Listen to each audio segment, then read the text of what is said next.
Basically tools and brushes की ज़रूरत क्यों होती है मेकअप करते वक्त, तो अगर अपन यहाँ पे एक बेसिक नॉलेज के बारे में बात करें तो टूल्स क्यों चाहिए होते हैं। सो बेसिकली आप जब भी अपना प्रोडक्ट एप्लीकेशन करते हो या फिर मेकअप अप्लाई करते हो या ब्लेंड करते हो, तब आप हाथ से नहीं करने वाले हो, because this is not the right way और this is not the hygienic way to do your makeup. So यहाँ पर आपको सबसे फर्स्ट टूल की ज़रूरत होती है वो है ब्यूटी ब्लेंडर। येस, आपके पास में ब्यूटी ब्लेंडर 2 साइजेस के होने चाहिए। ये होता है बेसिकली जब आप अपना बेस एप्लीकेशन करते हो या फाउंडेशन ब्लेंड करते हो, तब आपको इस तरीके के डैम्प ब्यूटी ब्लेंडर चाहिए होते हैं। ये एक्चुअल साइज नहीं है, जब आप इसको डैम्प कर लेते हो वाटर में स्क्वीज करने के बाद में अच्छे से इसको डैम्प कर लेते हो, तब ये कुछ इस तरीके के साइज का हो जाता है। नेक्स्ट आपको चाहिए होता है कुछ इस तरीके का mini blender. Mini blenders mainly specific areas के लिए होते हैं, लाइक आपके अराउंड दी नोज आपको बहुत ही ज्यादा अच्छे तरीके से ब्लेंड करना है।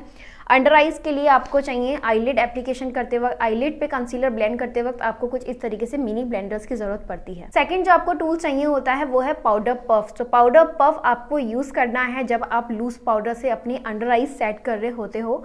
सो पाउडर पफ ये है पैक कॉस्मेटिक का, काफी ज्यादा अच्छा है, इससे अफोर्डेबल रेंज में भी आपको मिल जाएगा। अमेजोन पे मैं आपको लिंक प्रोवाइड कर दूंगी। ठीक है, ये आता है कुछ इस तरीके के ट्रायंगल शेप में। तो इसका शेप का सबसे अच्छा बेनिफिट ये है कि इसकी शेप आपकी अंडर आई एरिया पे काफ़ी स्पेसिफिकली तरीके से वर्क कर सकती है। तो अगर मैं बात करूँ ब्यूटी ब्लेंडर्स की, अगर आप इससे अपनी लूज पाउडर अप्लाई करते हो ऑब्वियसली हो जाएगा, बट एक कंसर्न एरिया पे अच्छे तरीके से ब्लेंड नहीं होता है, अच्छे तरीके से एप्लीकेशन नहीं होता है। तो अगर आपके पास में इस तरीके का पाउडर पफ है देन वेल एंड गुड, ये बहुत ही अच्छा ऑप्शन होता है लूज पाउडर अप्लाई करने के लिए। नेक्स्ट जो आपको टूल चाहिए होता है अपने मेकअप किट में वो है आईलैश कर्लर। तो जब भी आप आई मेकअप करते हो तब आपका मस्कारा एप्लीकेशन करते वक्त आपको अपनी आईलैशेस कर्ल करनी होती है। उससे पहले भी कर सकते हो, उसके बाद में भी कर सकते हो। इससे आपकी आईलैशेस काफ़ी ज़्यादा नेचुरली तरीके से इन्हांस होती है, काफ़ी अच्छा अपलिफ्ट आता है एंड एक वॉकन इफेक्ट आता है। अगर आप जैसे कि अगर आपके आईलैशेस बहुत ज़्यादा फ्लैट है, बहुत ज़्यादा स्ट्रेट है, देन डेफिनेटली आपको इस तरीके का आईलैश कर्लर यूज़ करना है। इसका लिंक भी मैं आपको डिस्क्रिप्शन बॉक्स में दे दूंगी, आप चेक कर सकते हो। नेक्स्ट टूल जो आपको अपने मेकअप किट में चाहिए होता है कुछ इस तरीके की सीजर आपको चाहिए होगी। बहुत बड़ी सीजर नहीं चाहिए होती है, कुछ इस तरीके की शार्प सीजर आपको चाहिए होती है अपने मेकअप किट के लिए। वो इसलिए क्योंकि जब आप अपनी आईलैशेस अप्लाई करते हो तो आपके आईलैशेस का साइज हमेशा आपके आईज के अकॉर्डिंग नहीं आता है, वो बड़ा हो सकता है, तब आपको उसको आउटर साइड से कट करना होता है। तो कुछ इस तरीके की प्रिसाइज सीजर आपको चाहिए होती है। सिर्फ ये ही सीजर है जो कि आईलैशेस को बहुत ही प्रॉपर तरीके से कट करती है। आईलैशेस के जो स्ट्रैंड या फिर बेस लाइन जो होती है वो खराब नहीं होती है अगर आप कुछ इस तरीके की सीजर से कट करते हो अपनी आईलैशेस को। नेक्स्ट जो आपको अपने मेकअप किट में चाहिए होता है वो कुछ इस तरीके की हेयर क्लिप्स चाहिए होती है। आप कुछ इस तरीके की हेयर क्लिप्स भी यूज करते हो which is called crocodile hair clips, और आप कुछ इस तरीके के हेयर क्लिप्स भी यूज कर सकते हो। जब भी आप मेकअप करते हो तो अब आपके हेयर्स हमेशा बैक साइड होने चाहिए, आपका कैनवास एकदम क्लियर होना चाहिए मेकअप करते वक्त। आप हेयर बैंड भी यूज कर सकते हो which is also a good option, और क्लचर भी यूज कर सकते हो, लाइक जैसे मैंने अपने हेयर्स को भी बैक कर रखा। नेक्स्ट जो आपको टूल अपने मेकअप किट में चाहिए होता है वो कुछ इस तरीके का हैंड मिरर है।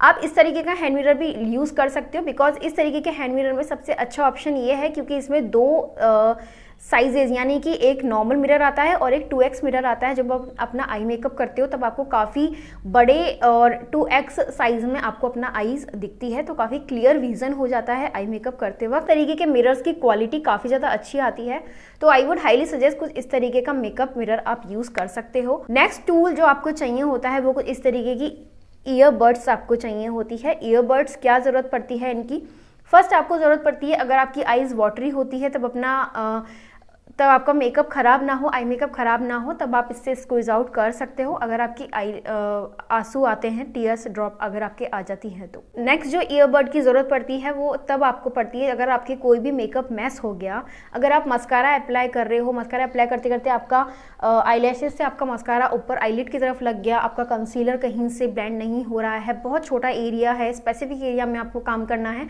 तब कुछ इस तरीके की ईयरबड्स की आपको ज़रूरत पड़ती है। नेक्स्ट जो आपको टूल चाहिए होता है आपके किट के अंदर वो है कुछ इस तरीके की स्पूली। यस, स्पूली आपको क्यों चाहिए होती है, या फिर आपको जिस तरीके के आईब्रो ब्रशेस के अंदर जो स्पूली आती है आप ये भी यूज़ कर सकते हो। तो मेनली स्पूली का वर्क फर्स्ट ये होता है आपकी आईब्रोज को कॉम करने के लिए, काफ़ी ज़्यादा स्पेसिफिक और काफ़ी क्लियर तरीके से आपकी आईब्रोज लगनी चाहिए जब आप अपनी आईब्रो को फिल करते हो। सेकंड जो मैं यहाँ पे यूज़ करती हूँ, जब आप मस्कारा अप्लाई करते हो तो कभी कभी मस्कारा अप्लाई करने के बाद में क्या होता है कि आपकी आईलैशेस क्लम्स हो जाती है, मिक्स हो जाती है एक दूसरे से, अपर एंड लोअर लैशेस दोनों की दोनों क्लम्स हो जाती है। तो वो क्लम्स ना हो, उनको अच्छे से सेपरेट आउट करने के लिए आपको कुछ इस तरीके की क्लीन स्पूली यूज़ करनी होती है। नेक्स्ट जो टूल आपके अपने मेकअप किट में चाहिए वो है कुछ इस तरीके की स्पैचुला एंड प्लेट। ये बेसिकली फाउंडेशन, लिपस्टिक, कंसीलर के मिक्सिंग में बहुत ही अच्छे तरीके से हेल्प करती है एंड कलर करेक्शन में बहुत तरीके से हेल्प करती है। But this is completely optional कि अगर आप अपने मेकअप किट में स्पैचुला एंड प्लेट नहीं रखना चाहते देन कम्प्लीटली ऑप्शनल, बिकॉज अगर आप सेल्फ मेकअप कर रहे हो, खुद पे कर रहे हो, तो आप बैक हैंड पे भी आप मिक्सिंग कर सकते हो। This is completely optional. अगर आपको नहीं रखना है किट में देन डेफिनेटली, बट अगर आप क्लाइंट का मेकअप कर रहे हो या फिर किसी और पे मेकअप कर रहे हो तो मिक्सिंग भी इसी तरीके से स्पैचुला या प्लेट पे करनी होती है। नेक्स्ट जो टूल आपको अपने मेकअप किट में चाहिए वो कुछ इस तरीके की ट्विजर आपको चाहिए होती है। दिस इज फ्रॉम वेगा। इसका भी लिंक आपको नीचे डिस्क्रिप्शन बॉक्स में दे दूंगी।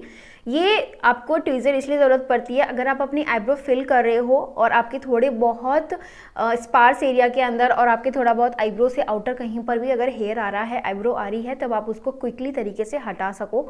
बहुत ज़्यादा पेनफुल नहीं होता। सिंपली आपको इसको इस तरीके से टैप करके अपनी ट्विजर की हेल्प से अपने जितने भी एक्सेस हेयर होते हैं आईब्रो के, उसको आपको रिमूव करना होता है अपने आई मेकअप से। Tweezer and spatula end plate is completely optional. अगर आप अपने किट में रखना चाहते हो देन डेफिनेटली, बट मैं इसको रखती हूँ बिकॉज अगर मुझे क्लाइंट का मेकअप करना होता है और उसके कोई भी एक्स्ट्रा हेयर होता है और उसको निकालने में कोई दिक्कत नहीं होती है क्लाइंट को, तो मैं इजीली इस ट्विजर की हेल्प से निकाल सकती हूँ। ठीक है। नेक्स्ट टूल या एक्सेसरी जो आपको चाहिए होती है, मैं इसको एक्सेसरी ज़्यादा बोलूँगी, ये है वेट वाइप। तो कुछ इस तरीके के वेट वाइप्स आपको चाहिए होते हैं। तो वेट वाइप्स आपको किस किस तरीके से ज़रूरत पड़ सकती है।